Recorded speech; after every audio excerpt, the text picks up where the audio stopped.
Hello, I'm Angelo Mitlow and I'm the Bulldog Broker.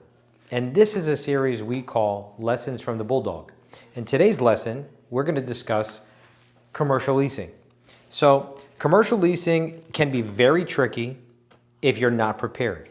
So let's dive right into this and I'll give you the ways on how you can prepare yourself for leasing commercial space. So we have put together 6 ways you can prepare yourself for commercial leasing. And number 1, define your why. And this is very similar to when you're doing purchasing of commercial real estate. We have another video on that. But you want to define your why. And what does that mean? You want to know the area you want to be in, size of the building and property that you're looking for, use of the property, what is your intended use, and then the asset class. Are you needing office space? Are you needing retail space? Are you needing warehouse space? Are you needing manufacturing or industrial space? This is all in the very first step. You need to define that for yourself.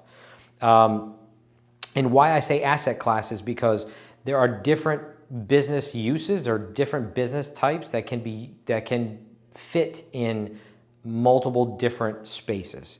So for instance, if you had a day spa or massage spa, something like that, that could easily go in retail, but it can easily go in office depending. So you want to define your why. That brings us to point number 2, financial. So what are your cash flows? And cash flow is gross income minus your operating expenses equals your profit or cash flow. So you need to know what your numbers are. Then you need to have a budget for where you want to be in your lease rate. Now, you also want to have some reserves in case you need to do tenant build out, if you need to add something to the property, things of that nature. Finally, for financial, you need to understand leasing terms and how that can affect your business. So leasing terms most of the time are advertised in a price per square foot per year.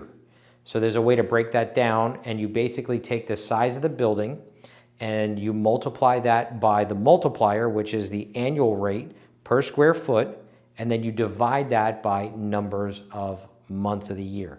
So it's, for lack of a better explanation, it's 5,000 square feet times $14 per square foot. That's per square foot. And then you divide that by 12. And that will get you the monthly rate. So you need to understand those terms before going into this. So now you need to go to step 3, assemble your team. And who should be on your team? Primarily a commercial real estate broker, someone who can search for space, help you acquire space, negotiate on space, an attorney to review the lease, any architects, engineers, or contractors that can help you with the build out post-leasing. So now you've got your team and you're going for, the search. You're searching the area that you defined in step 1. You're looking for the building in the asset class. And now you want to prepare your offer. So you need to know where you want to start and where you want to end. And not every negotiation ends in a happy ending. So sometimes you're going to have to pass up on some property, but you need to know where the asking price is, where you want to come in at, and where you want to end at. And like I said, sometimes you don't get the property, you have to move on. Prepare for negotiation. So you are going to make an offer, you must anticipate that there's going to be a counter offer. And if that counter offer comes into where you want to be within your range, then we're good. Understanding the aspects of the deal. So it's not just the financial in your offer. And offers are presented in letters of intent or LOI, so you'll hear that term a lot. But when you put your LOI in, there's a lot of things in there, like your hours of operation. Sometimes that's a negotiating factor. Everything in commercial is negotiable. So everything can be negotiated, and that includes your operating hours, that includes any tenant build out, that includes any tenant improvement credit, which all of this will go in, and we'll have multiple videos on all this stuff. But you need to know all the aspects of the deal. So now, once you have an accepted deal, the landlord's representative has accepted your offer, your LOI, now you go to lease negotiation. So the landlord or his attorney or her attorney is going to draft a lease for you or your attorney. Highly recommend you hire an attorney to review the lease. The attorney will review the lease and get with you and give you a letter saying, hey, these are the things that I think could be a problem. You figure out where you want to go from there, and then your attorney will get with the landlord's attorney, and they will negotiate the points of the lease. Some of those things they're going to be agreeable, some of them are not, and you're going to just have to come to terms with things you can live with and things you can't live with, and there will be a deal breaker. Once you have negotiated the lease, and primarily you would want to do this simultaneously, you want to check with the town that the building is in to make sure that you can do everything that you want to do in the time frame you want to do it, in your hours of operation, all that sort of stuff.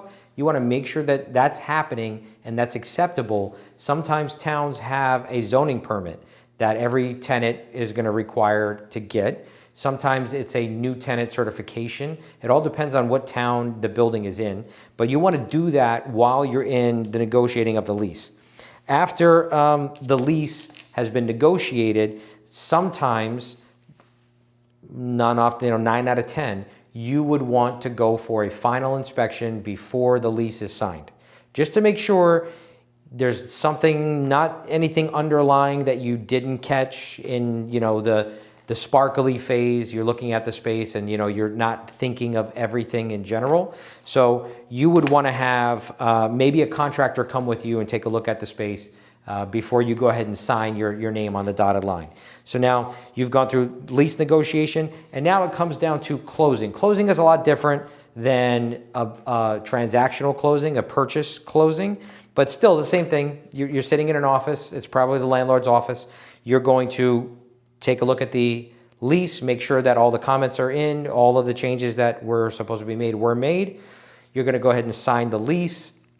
You're going to hand over your security deposit and most likely your first month's rent. And then you're going to take possession. They're going to hand you the keys, and now the space is yours to go ahead and do whatever you need to operate your business and make loads and loads of money. So that is the breakdown of commercial leasing. You need to define your why. You need to get your finances in order. You need to assemble a team to help you secure your newly leased space. You are going to prepare your LOI or your offer, and you need to understand all the aspects of that. You're going to do lease negotiation.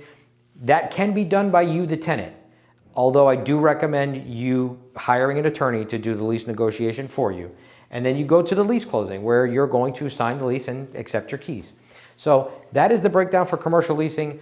I am the Bulldog Broker, and for this video, we're signing off. Look at our YouTube for future videos to come. So from the Bulldog Broker, be well.